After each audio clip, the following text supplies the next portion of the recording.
السلام علیکم جی. اگر آپ CSSPMS کی تیاری کر رہے ہیں تو یہ ویڈیو آپ کے لیے امپورٹنٹ ہے. آج ہم ایک آرٹیکل ڈسکس کریں گے فرام ڈان نیوز، جو ہے اباؤٹ پاکستان کے social economic and political issues کے بارے میں، کہ اس کو پہلے جو ہے کون سی پریورٹیز ہیں ہماری، اور اب جب ہم انٹرنیشنل لیول پہ اپنی اسٹینڈنگ اور امیج کو بہتر کر چکے ہیں تو اب ہمیں چاہیے کہ ہم جو ہے ڈومیسٹک ایشوز پہ فوکس کریں، اور یہ امپورٹنٹ ہے for Pakistan affairs and current affairs. تو آئیے اس آرٹیکل کو ڈسکس کرتے ہیں. اگر آپ کو چاروں آرٹیکل کا انالیسس ڈیلی دیکھنا ہے تو بایو میں نمبر دیا ہوا ہے. اس آرٹیکل میں آتھر کہتی ہیں کہ پوری دنیا سے ہمیں اپریسیشن اور جو ہے رسپیکٹ ملی ہے because of US Iran war mediation. ہم نے بیچ میں جو ثالثی کا کردار ادا کیا ہے، اس سے جو ایک میمورنڈم آف انڈرسٹینڈنگ سائن ہوا ہے، اس سے پوری دنیا نے ہمارے جو رول کو جو ہے نا سراہا. لیکن اور اس کا کوئی بھی مثال نہیں ملتا ہماری ڈپلومیٹک ہسٹری میں، کبھی بھی اتنی بڑی اچیومنٹ ہم نے حاصل نہیں کی. لیکن جو ہے اس میں سے اب جو ڈبیٹ شروع ہوئی ہے کہ اکنامک اپورچونیٹیز کو دیکھنا چاہیے.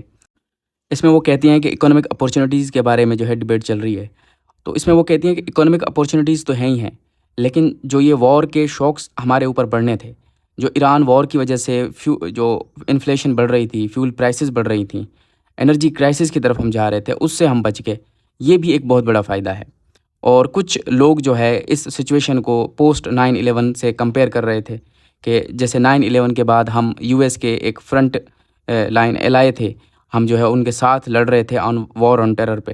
تو اسی طریقے سے اس بار بھی ہمارے لیے بہت زیادہ اکنامک فائدے ہوں گے، کیونکہ اس وقت بھی ہمارے پاس جو ہے US کی بہت زیادہ فائنینشیل اور ملٹری اسسٹنس آئی تھی. اور لیکن آتھر کہتی ہیں یہ ارریشنل ہے اس بار سوچنا اور اس طریقے کی منطق جو ہے اپنے دماغ میں لانا. آتھر کہتی ہیں ہمارے جو رولنگ ایلیٹ ہے ان کا ہسٹوریکل مائنڈ سیٹ اسی طرح رہا ہے کہ وہ ہمیشہ کوشش کرتے ہیں کہ جیو پولیٹیکل رینٹ حاصل کریں. یعنی کسی بھی جیو پولیٹیکل مسئلے میں جب ہم ایک امپورٹنس حاصل کر لیتے ہیں تو ہم اس میں سے جو ہے فائدہ اٹھانے کی کوشش کرتے ہیں. جیسے چاہے وہ پھر افغان وار ہو اگینسٹ سوویٹ، چاہے وہ 9/11 کے بعد کی سچویشن ہو، ہم نے ہمیشہ جو ہے کچھ اس کے بدلے میں پیسے حاصل کرنے کی کوشش کی ہے. اور اسی سے ہماری اکانومی جب تیرنے لگتی ہے تو ہم ریفارمز کو اوائڈ کر دیتے ہیں. ہمیں جو چینجنگز کرنی تھی اکانومی میں، خاص کر ٹیکسیشن، اس کو ہم جو ہے چھوڑ دیتے ہیں، اگنور کر دیتے ہیں. اور اس ایٹیٹیوڈ کی وجہ سے ہماری جو انٹرنل ویکنیسز ہیں، جو ودن جو مسئلے ہیں ہمارے ملک میں اکانومی میں، وہ کبھی بھی سولو نہیں ہو پاتے.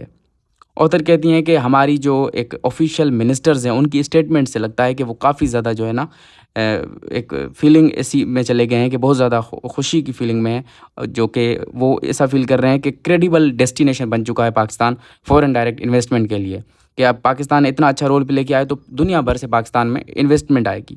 یہ ہمارے آفیشیلس کلیم کر رہے ہیں. اور کچھ تو یہ بھی کہہ رہے ہیں کہ پاکستان میں ترقی اور خوشحالی کا جو سورج ہے وہ ابھر چکا ہے. لیکن جب کہ آتھر کہتی ہیں کہ ترقی اور خوشحالی کے لیے بہتر یہ ہوگا اور فورن ڈائریکٹ انویسٹمنٹ تب آئے گی جب آپ اپنے ملک کی سیکیورٹی سچویشن کو بہتر کریں گے. جب کہ آپ کے ملک میں پولیٹیکل، اکنامک اور سیکیورٹی کے مسائل ہیں، ان کو آپ سولو نہیں کرتے. آتھر کہتی ہیں کہ اب یہ ٹائم ہے کہ ہم اپنے گھر کو بہتر بنائیں، ہم پیس ایٹ ہوم کریں. ہم نے دنیا میں پیس کو مینٹین کرنے کی ایفورٹس دکھائی ہیں، اب ہمیں چاہیے کہ ہم اپنے ملک میں پیس کو برقرار رکھیں. پہلی چیز وہ کہتی ہیں کہ ہمیں چاہیے کہ گورنمنٹ کو چاہیے کہ اپوزیشن کے ساتھ کسی ٹروس پر پہنچے، کسی ڈیل پر پہنچے، کسی ایگریمنٹ پر، کیونکہ ہماری کنٹری میں بہت زیادہ ڈویژن ہے، پولرائزڈ ہے ہماری کنٹری. ہمارے سیاسی لیڈرز کے بیچ میں جو ہے بہت زیادہ اختلاف ہے، وہ ایک دوسرے سے بہت زیادہ جو ہے ڈیوائیڈڈ ہیں. اور اپوزیشن کو ہم اگنور نہیں کر سکتے. آتھر کہتی ہیں کہ اپوزیشن جو ہے، خاص کر PTI، وہ ایک لارج پارٹی ہے اور پاپولر پارٹی ہے، اور ایک پروونس پہ اس کی حکومت بھی ہے. اور ہمیں چاہیے کہ انکلوسیو فیڈرل اسٹرکچر کو ہم فالو کریں. یعنی جیسے ایک فیڈرل گورنمنٹ ہے، وہ اپنے چاروں یونٹس کے ساتھ، جو ہمارے یونٹس بنائے ہوئے ہیں ہم نے، پروونسز ہیں، ان کے ساتھ جو ہے مل کر گورنمنٹ کو چلاتی ہے. جبکہ ہمارا جو KP کے پروونس ہے، اس کو ہم ایسے چھوڑ کے نہیں چل سکتے.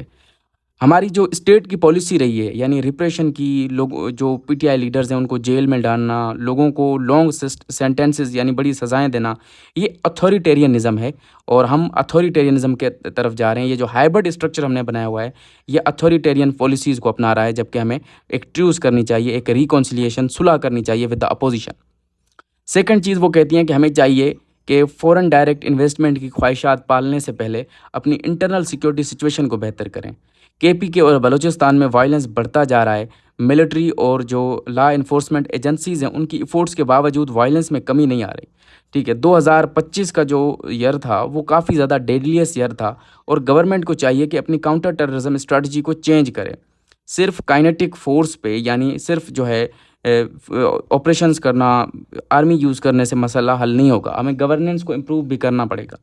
بلوچستان کے بارے میں وہ کہتی ہیں کہ بلوچستان کے لوگوں کی ایک لانگ اسٹینڈنگ جو ہے پبلک ڈسسیٹسفیکشن ہے، وہاں کی جو عوام ہے وہ ڈسسیٹسفائیڈ ہے ود دا اسٹیٹ، اور ہماری گورنمنٹ کا رسپانس کیا رہتا ہے کہ جو بھی جو ہے آواز اٹھاتا ہے یا جو بھی اپنے حقوق کی مانگ کرتا ہے اس کو ٹریٹر یعنی غدار کا لیبل لگا دیا جاتا ہے، جس سے اس ملک کے جو ایڈورسریز ہیں وہ ملٹیپلائی ہوتے جا رہے ہیں۔ اس کے بعد وہ کہتی ہیں کہ اسٹیٹ کی جو پالیسی ہے وہ ہونی چاہیے ون ہارٹس اینڈ مائنڈس، لوگوں کے دلوں کو دماغوں کو جیتیں، بجائے اس کے کہ کنٹینیوسلی فورس یوز کرنے سے جس کی وجہ سے لوگ اور زیادہ جو ہے ڈسسیٹسفائی ہوں گے اور ریزنٹمنٹ بڑھے گی۔ کہتی ہیں کہ فورن ڈائریکٹ انویسٹمنٹ یعنی جو باہر سے ملک میں پیسہ آتا ہے وہ تب تک کسی کام کا نہیں ہے جب تک انٹرنل سیکیورٹی بہتر نہیں ہے۔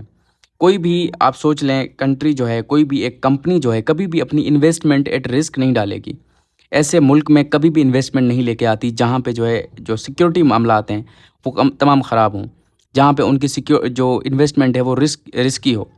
اس کے بعد وہ کہتی ہیں اکنامک ریکوری کے لیے ہمیں چاہیے کہ جو ہم نے آئی ایم ایف سے اسٹیبلائزیشن حاصل کی ہے، آئی ایم ایف ہمیں ہر بار اسٹیبلائزیشن کی طرف لے جاتا ہے جو کہ فرجائل ہوتی ہے، ہم گروتھ نہیں کرتے، ہم انویسٹمنٹ کی ہمارے پاس ملک میں نہیں آتی، بجائے اس کے کہ جسٹ ہماری اکانومی اسٹیبلائز ہوتی ہے، جو کہ تھوڑا بھی گروتھ کی طرف جاتی ہے تو پھر سے جو ہے ہمیں ایک لون کی ضرورت پڑ جاتی ہے۔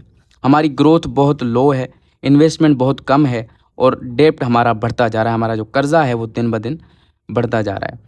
اور فائنینشیل امبیلنس کے لیے ہمیں ریفارمز کرنے پڑیں گے، یعنی جو ہمارے بیلنس آف پیمنٹ کرائسز ہیں، بجٹ ڈیفیسٹ ہے، جو ٹریڈ ڈیفیسٹ ہے، اس کو سولو کرنے کے لیے ہمیں ریفارمز کرنے پڑیں گے، بجائے اس کے کہ ہم اس 24ویں آئی ایم ایف جو پروگرام ہے اس کے بعد دوسرا پروگرام جو ہے اس کے لیے آگے بڑھیں۔ سب سے جو امپورٹنٹ ریفارمز ہیں وہ ہمیں کرنے پڑیں گے ٹیکسیشن میں، ہمیں ان لوگوں کو ٹیکس کے دائرے میں لانا پڑے گا جو کہ ٹیکس سے بچے ہوئے ہیں، جو ٹیکس نہیں دیتے۔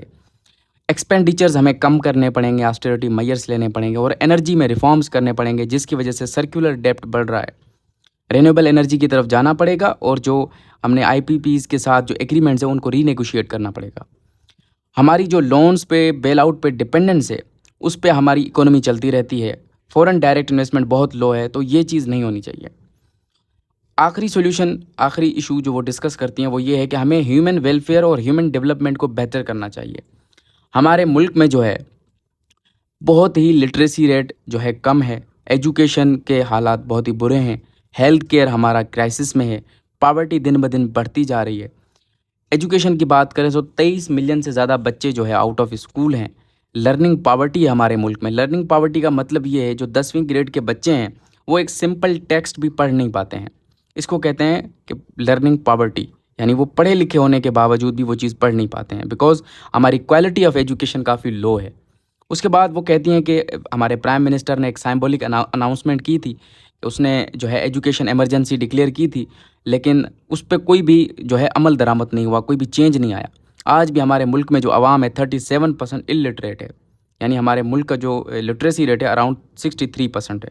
ملک میں غریبی بڑھتی جا رہی ہے، نیو اکنامک سروے جو آیا تھا اس میں 28%، یعنی یہاں پہ آتھر نے 30% جو ہے پاورٹی لکھی ہے۔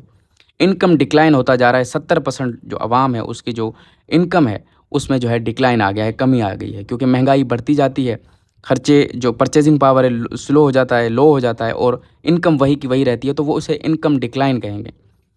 اس کے بعد فیوچر اگر پروگریس کرنا ہے ہمیں، پاکستان کا اگر بہتر مستقبل اگر ہم دیکھنا چاہتے ہیں تو آتھر کہتی ہیں ہمیں چاہیے کہ ہم ان سوشو اکنامک اور پولیٹیکل ایشوز کو سولو کرنا پڑے گا۔